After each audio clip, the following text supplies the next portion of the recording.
The Forgotten Asylum. It was supposed to be an adventure, just a harmless thrill for four friends who'd grown tired of their small town. The rumors had always been there, the kind of whispers that grew over time, each telling a little darker than the last. Everyone in town knew of the old Glenwood Asylum, abandoned and left to rot deep in the woods, but no one dared go there anymore. Elena, Chris, Marcus, and Tori decided that they were ready to find out if the stories were true. Tired of sharing eerie tales in the safety of each other's basements, they made a pact to explore the asylum and spend a night within its walls. They started their trek at dusk, following a crumbling dirt path swallowed by nature. The building rose in the distance like a monstrous shadow, its windows hollow and broken, its walls streaked with years of grime and graffiti. The air grew colder as they neared, and the distant sounds of the forest faded, replaced by an eerie silence. "Do you feel that?" Elena asked, stopping a few feet from the entrance. She shivered, though the evening was warm. "Just nerves," Chris replied, though his voice held a tremor. "We knew this would be creepy. That's the whole point." They pushed forward, stepping inside through a half-rotted door that creaked under the weight of years. Inside, a long hallway stretched into darkness, with flickering shadows cast by their flashlights. The paint on the walls was peeling in long, thin strips, and the smell of mold and dust hung thick in the air. Every sound, their breaths, the scuffle of shoes on debris, echoed as though amplified by the walls. "Check this out," Marcus whispered, aiming his flashlight at a faded, peeling sign. "Ward A. Isolation." "Of course, the creepiest part of the whole place," Tori muttered. But despite her fear, she followed as the group made their way down the hall, deeper into the asylum. Their footsteps echoed in unison, an unsettling beat that mingled with the occasional creak of old floorboards. They walked in silence, the weight of the place pressing down on them. Room after room passed, each one revealing broken furniture, overturned beds, and walls scrawled with strange symbols and scratch marks. "People say they experimented on patients here," Elena said, breaking the silence as they paused near an old examination room. "They called it therapy, but most of them never made it out." As she spoke, a door down the hallway slammed shut, and they all jumped, clutching their flashlights tightly. Chris let out a nervous laugh, but it quickly faded. "Probably the wind," he said, though his voice wavered. "Yeah," Marcus replied, but none of them looked convinced. They continued their exploration, descending a set of stairs to the lower level.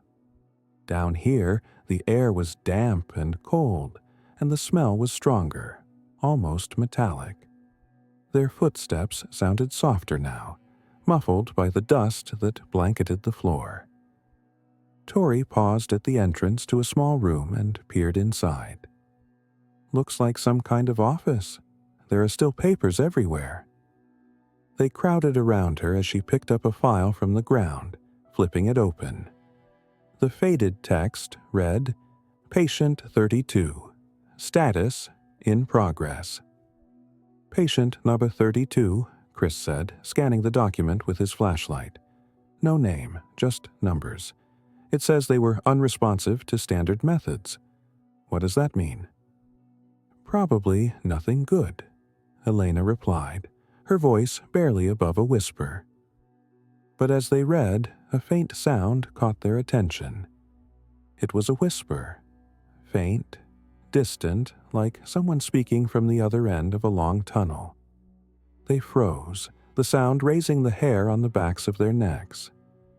"Did you hear that?" Marcus whispered, his voice barely audible.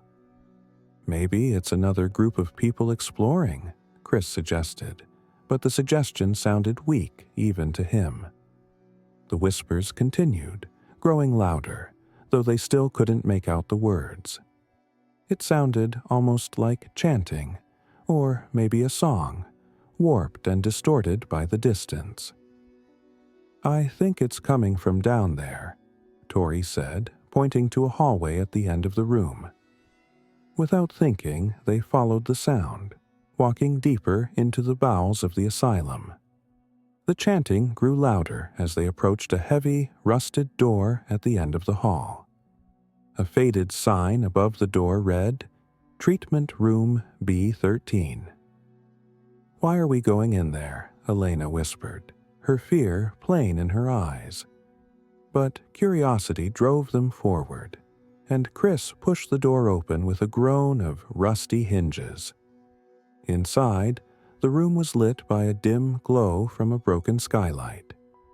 An old examination table stood in the center, and chairs lined the walls, some overturned as if in a hurry. But the strangest thing was the symbols on the walls, scrawled in a dark, dried substance that looked disturbingly like blood. They were crude shapes, twisted and looping, like something drawn by a frantic, unsteady hand. The whispers suddenly stopped, and the silence was suffocating. "Let's get out of here," Marcus said, backing toward the door. But as they turned, the door slammed shut. They rushed to it, but the handle wouldn't budge, no matter how hard they pulled. "Let us out," Tori shouted, banging on the door. Her voice echoed off the walls, mingling with their panicked breaths. Then they heard it. A faint scratching sound, like nails against a chalkboard. Slowly, they turned to face the examination table. And there, standing behind it, was a figure.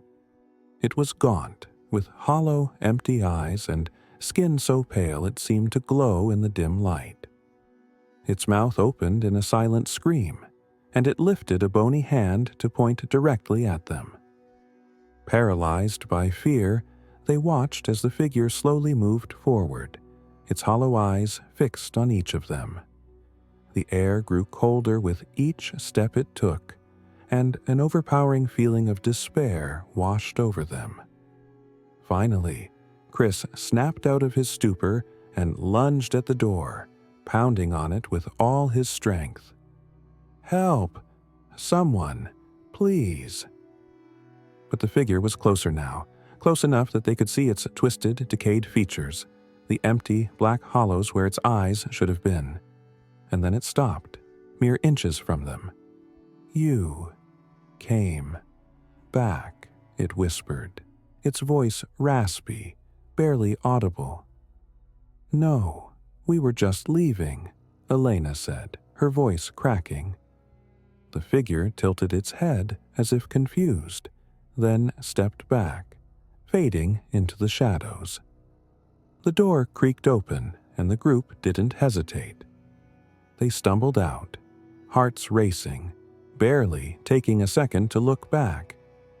But as they ran down the hallway, the whispers began again, louder this time, echoing off the walls as they fled. They didn't stop running until they burst out of the asylum's front doors, stumbling into the cold night air. As they caught their breath, Chris looked back at the building, his face pale. Did you guys see that? Or am I losing it?" They all nodded, still too shaken to speak.